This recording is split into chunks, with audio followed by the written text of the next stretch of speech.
श्री कृष्ण प्रिय श्रोताओं, हर हर महादेव। आप सभी का आपके अपने चैनल शिव साधना स्पार्क्स में बहुत बहुत स्वागत है। आज इस वीडियो में हम श्रवण मास महत्व अध्याय 8वां श्रवण करेंगे। बोलिए भगवान भोलेनाथ की जय।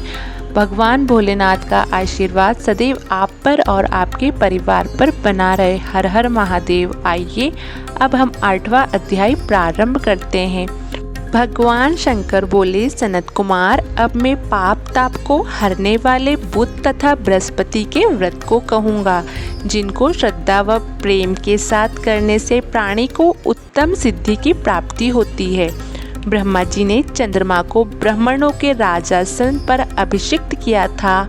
किसी समय चंद्रमा ने श्री बृहस्पति की तारा नामक स्त्री को देखा। वह संपूर्ण लक्षण संपन्न, उमड़ती जवानी युक्त, रमणीय रूप, लावण्य संपन्न थी। चंद्रमा उस रूप की राशि अत्यंत सुंदर तारा को देखकर चंद्रमा ने अपने बल से गुरु पत्नी का उपभोग किया। बहुत काल बीत जाने पर उसके यहाँ एक पुत्र हुआ, जिसका नाम उसने बुध रखा, और जो विद्वान, रूपवान तथा सर्व लक्षणों से युक्त था। बृहस्पति अपनी पत्नी की खोज करते हुए चंद्रमा के यहाँ पहुँचे और उससे कहा, मेरी पत्नी मुझे वापस लौटा दो। तुमने गुरु पत्नी के साथ कैसा गमन किया है? इस पाप से भला तुम्हारा किस प्रकार छुटकारा होगा? इस महापाप की और तुम्हारी बुद्धि किस प्रकार गई?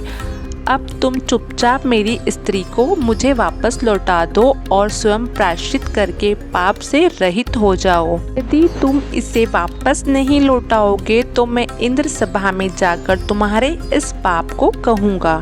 बृहस्पति के इस प्रकार कहने पर भी चंद्रमा ने तारा को नहीं लौटाया। तब बृहस्पति देव सभा में गए और वहां जाकर विनय की, मेरी पत्नी का चंद्रमा ने अपहरण कर लिया है और वह मांगने पर भी पत्नी को लौटा नहीं रहा है। हे इंद्र, आप देवराज हैं, आप चंद्रमा से कहकर मेरी पत्नी मुझे वापस दिलवा दीजिए, नहीं तो चंद्रमा ने जो पाप किया है वह आपको लगेगा। मेरी इस बात में लेश मात्र भी संशय की गुंजाइश नहीं है, क्योंकि राज्य का पाप शास्त्र के प्रमाण से राजा को ही भोगना पड़ता है। दुर्बल का बल राजा है, ऐसा पुराणों में कहा गया है। इंद्र ने चंद्रमा को बुलवाया और उससे कहा, हे चंद्रमा, गुरु बृहस्पति की पत्नी वापस लौटा दो। किसी दूसरे की पत्नी के साथ गमन करने को पाप कहते हैं, लेकिन गुरु की पत्नी के साथ गमन करना तो महापाप है। अतः हे चंद्र, तुम गुरु की पत्नी बिना विचारे ही वापस लौटा दो। देवराज इंद्र के वचन सुनकर चंद्रमा ने कहा, आपके आदेश अनुसार मैं इनकी पत्नी को इनको वापस लौटा देता हूँ, मगर मैं अपना पुत्र इनको बिल्कुल नहीं दूंगा, क्योंकि यह पुत्र मेरा है। चंद्रमा की इस बात से देवताओं को संशय पैदा हो गया। यह पुत्र किसका है, यह तो तारा ही ठीक ठीक बतला सकती है। उन्होंने बृहस्पति की पत्नी तारा को बुलाकर पूछा, हे कल्याणी, तुम सच सच कहो कि यह पुत्र किसका है, झूठ बिल्कुल नहीं बोलना। लज्जा से संपन्न तारा ने कहा, यह बालक चंद्रमा का औरस तथा बृहस्पति का क्षेत्रज पुत्र है। अब आपको जिसको उचित समझे दे दीजिए। तारा की बात सुनकर देवताओं ने बालक बुध चंद्रमा को दे दिया। गुरु को दुखी देखकर देवताओं ने दोनों को वर दिया। चंद्रमा से कहा, हे चंद्रमा, तुम घर जाओ, यह पुत्र तुम्हारा है। चंद्रमा तथा बृहस्पति पुत्र यह ग्रह होगा। हे सुराचार्य, तुम और भी शुभ वर को ग्रहण करो। जो मेधावी दोनों का मिलकर एक साथ व्रत करेगा, उसे सब सिद्धियों की प्राप्ति होगी। यह बिल्कुल सत्य है और इनमें तनिक भी संशय नहीं है। भगवान सदाशिव के प्रिय मास श्रावण में जो लोग बुध और गुरु के दिन अर्चन करेंगे, उनके खजाने की अभिवृद्धि होगी तथा उसका क्षय नहीं होगा। नवेद, दही, भात से दोनों मूर्तियाँ लिखनी चाहिए।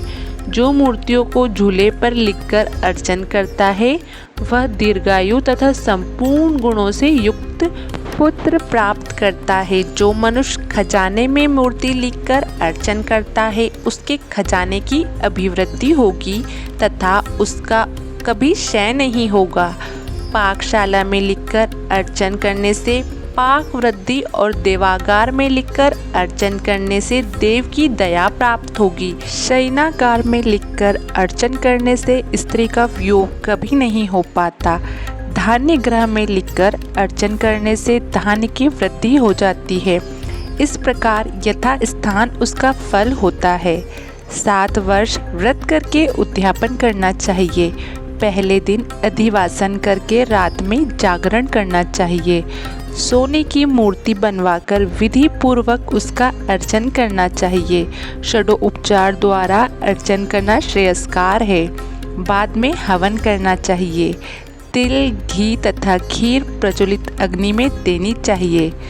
चिंचिड़ा तथा पीपल की समिधों में हवन करके पूर्ण आहुति डालनी चाहिए।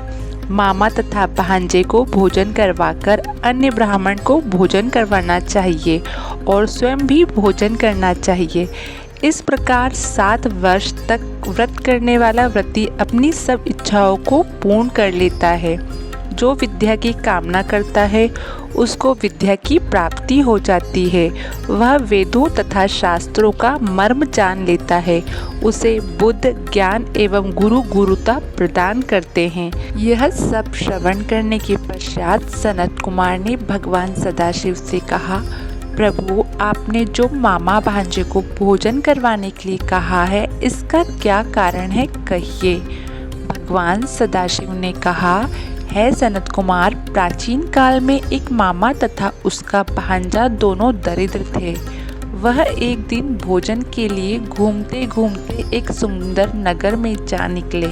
उन्होंने श्रावण के महीने में उस नगर में प्रत्येक वार का व्रत करते हुए किसी को नहीं देखा।